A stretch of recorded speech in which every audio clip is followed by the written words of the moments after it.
2.5 years on, aren't we, from those amazing, dramatic events that we saw of 2016.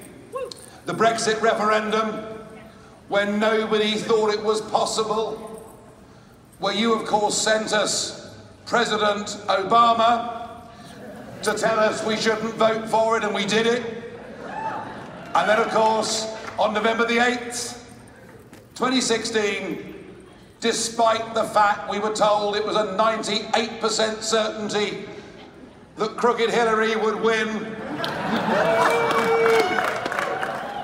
Well, I think she's called Crooked Hillary, isn't she? I mean, someone coined that phrase, and he's good at this kind of thing, isn't he? And despite everything, Trump won. So we were at CPAC that year, and I always thank Matt and the team for inviting me. Goodness knows why they keep having me back, but I love it. We were in a state of euphoria.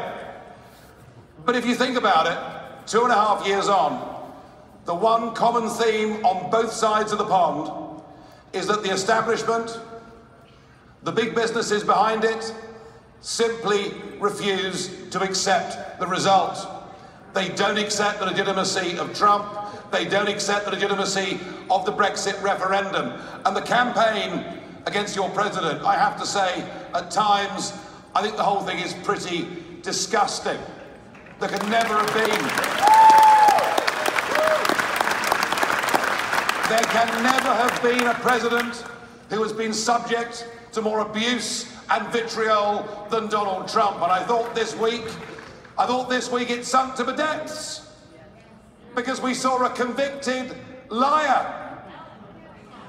Some would even say scumbag. Well, let's say scumbag, shall we?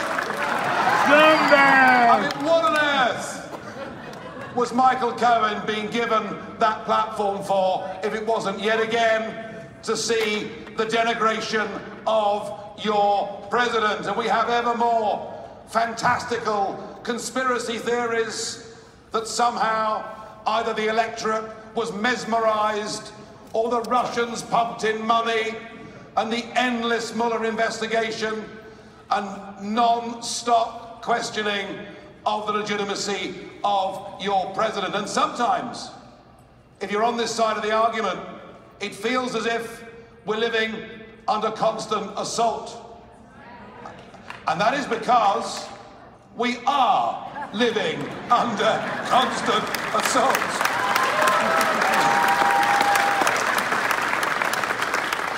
And yet here we are with Trump having delivered most of the promises that he made. I mean, how about that?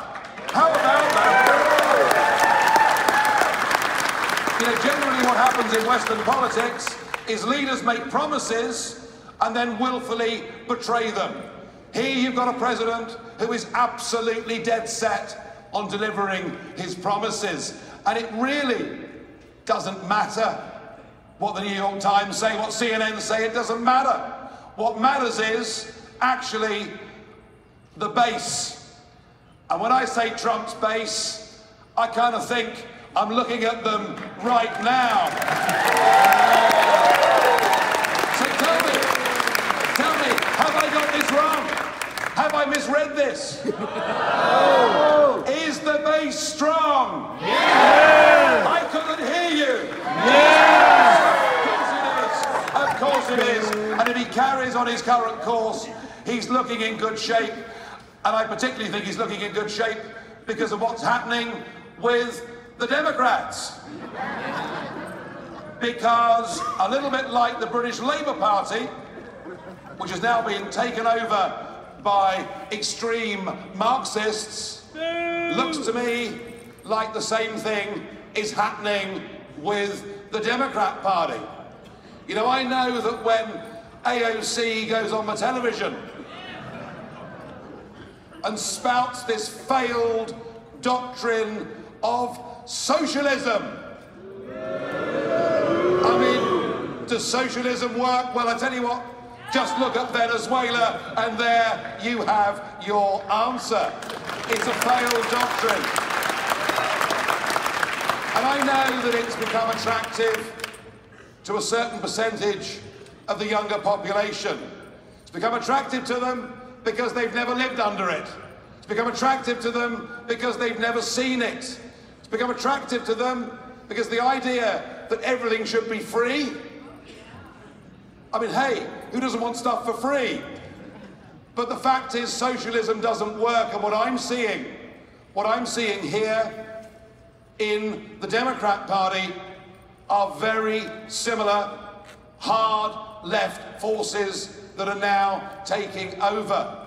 And much as we must stand up and defend free markets, liberty, genuine capitalism over corporatism, much as we may do that, and we must do that, maybe we should be pleased that the hard left are taking over the Labour Party. The hard left are taking over the Democrats, because the further to the left they go, the higher they want taxes to be, the less chance they have of getting elected. So it's okay. It's okay. And I think, to be honest with you, here we are in the middle of the term. You've got a president who showed the world that he's a strong leader. A president who showed the American people he keeps his promises. And honestly, I think the outlook for 2020 is very, very good indeed. He's going to get re-elected with a much bigger majority.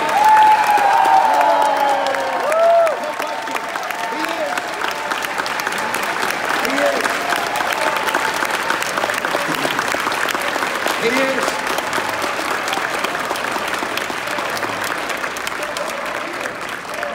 Save that chant for next year, but yeah, I agree with you.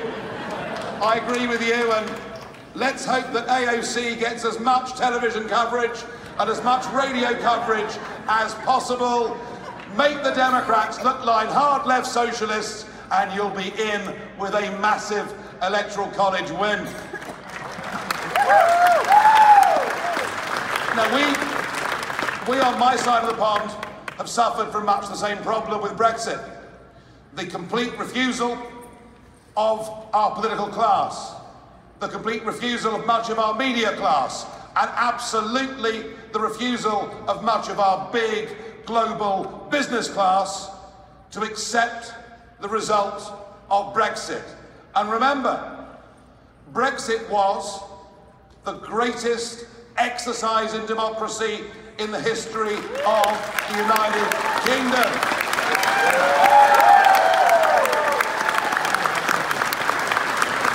17,410,423. I know, because I met them all in the previous 25 years.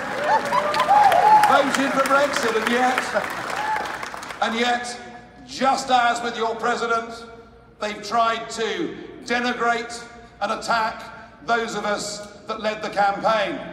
They tried to use Project Fear once again, that if we leave the clutches of the European Union, that somehow there'll be terrible, disastrous effects on jobs, on investment. The future will be bleak. It'll be like going back to the Depression. Plagues of black locusts will descend upon our land. But none of it, in one way, should matter, because the people have not changed their mind. In fact, I would say there are many that voted Remain who, because they believe in democracy and because they're fair-minded people, think it is only right and proper that that result is implemented. And I stand today before you, and in 28 days' time, on March the 29th at 11 p.m, we are due to leave the European Union.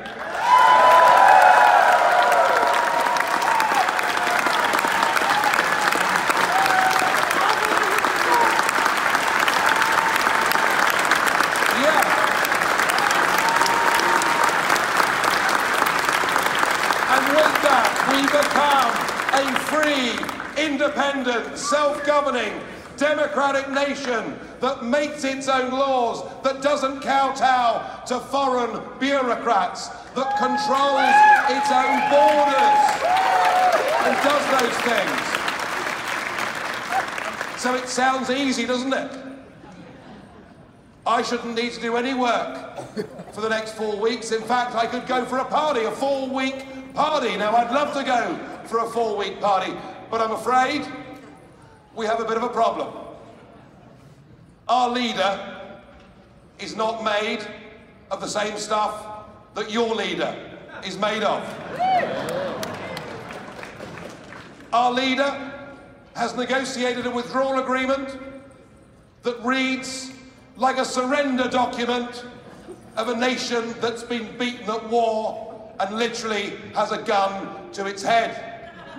Our withdrawal agreement means we would leave the European Union in name only, but not get back, possibly for many years or maybe never, our rights and our ability to set our own laws, control our own borders, and, crucially, to reach out to our friends in the world. And there is no nation on earth that we are closer aligned to, emotionally, intellectually, historically, culturally, than the great United States of America.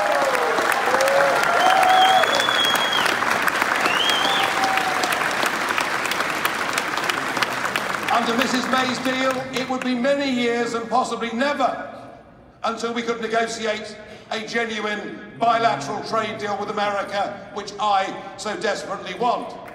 But in many ways, that shouldn't be a problem, because the legislation says that we leave on March the 29th with a withdrawal agreement, or in the absence of that, without a withdrawal agreement. And kind of, you know, what's not to like about leaving their wretched customs union, leaving their single market, getting away from the Mr. Junckers and the Mr. Tusks who look down and abuse our nation. But the problem is, our leader and our parliament cannot countenance us getting real independence. Now, I've got everything crossed, and I hope we do leave on that day with, as it's called, no deal, with a WTO deal. But there is a very real risk that because of the sheer awfulness of a withdrawal agreement, that we may find that our political class actually choose willfully to delay our departure date, to betray the greatest act we've ever seen in our nation. And I don't know what's going to happen, but I worry that will happen. So what I've been doing is I've been getting ready. I've been getting match fit. Because if they do betray this result, if they force us to fight future elections and maybe even another referendum, they will do so thinking they can overturn the will of the people. Well, I've got news for them. If they think by forcing us to vote again, they'll get the result they want, they got two problems. One of them is the reasonableness and decentness of British people, and the second is they'll have me to deal with again.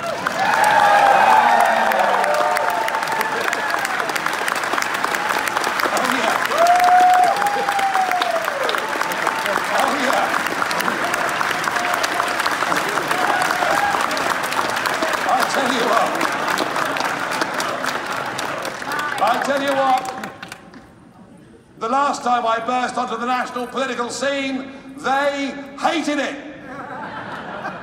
If I have to come back and do this again, if I have to come back and win this again, then I'll do it. But I tell you, if I have to do this again, next time, it'll be no more Mr. Nice Guy, all right?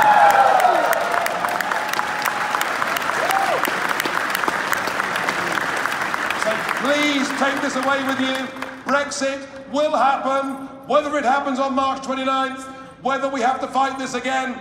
Brexit will happen. Trump will get re-elected. But there's no question in my mind, but the one worry I have, and I feel we're winning these battles, the biggest worry I've got is what's happening to free speech. What is happening to free speech in our colleges and our universities. We must stand and fight against that. People must speak freely.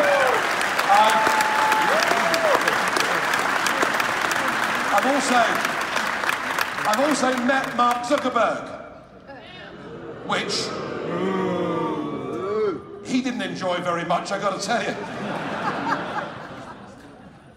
But it's outrageous that Facebook say they're a platform for all ideas when actually they are censoring conservative content. It's an outrage they're doing it. Do you know, 7 years ago today, Andrew Breitbart died suddenly. He was, in many ways, a pioneer of the movement, of the argument that we could go behind the back of mainstream media and use social media to reach our audiences. And we should not only pay tribute to him, but also to his warning. He predicted that censorship would be used on social media to stifle debate. And we need our legislators. We need them to redefine organisations like Facebook as publishers so that they are responsible for the content that they put out.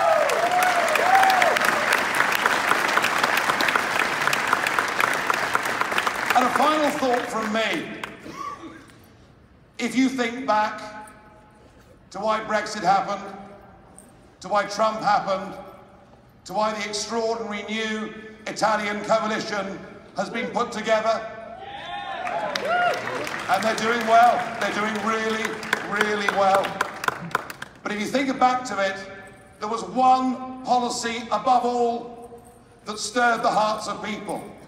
One policy above all that made people go to the ballot box and take part in those elections. And that one policy is no longer being talked about.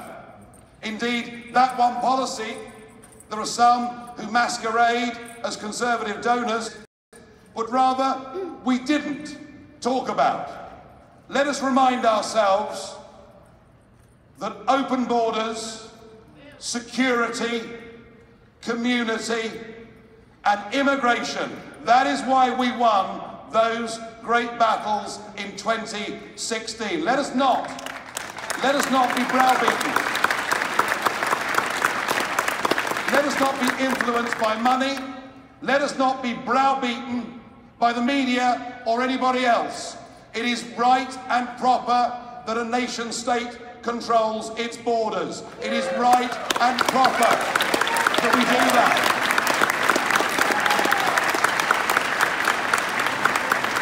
It is right and proper that we try to make our communities as safe as we can in an age of international terrorism. It is right and proper that we are unashamedly proud and patriotic of our countries, our nations, our identity. It is right and proper that we do those things. And above all, it is right and proper that as we go about our business, as we ready ourselves for the next big campaigns that we know will happen here in America, and will, if all things go wrong, happen once again in the United Kingdom, to remember that we are the real people. We are here not because we want careers. We're here because of our passion. We're here because of our belief. We're here because we care about our communities, about our countries, and about their role in the world. So the best piece of advice I can give all of you is when we go out there and fight, smile. Let's be happy warriors!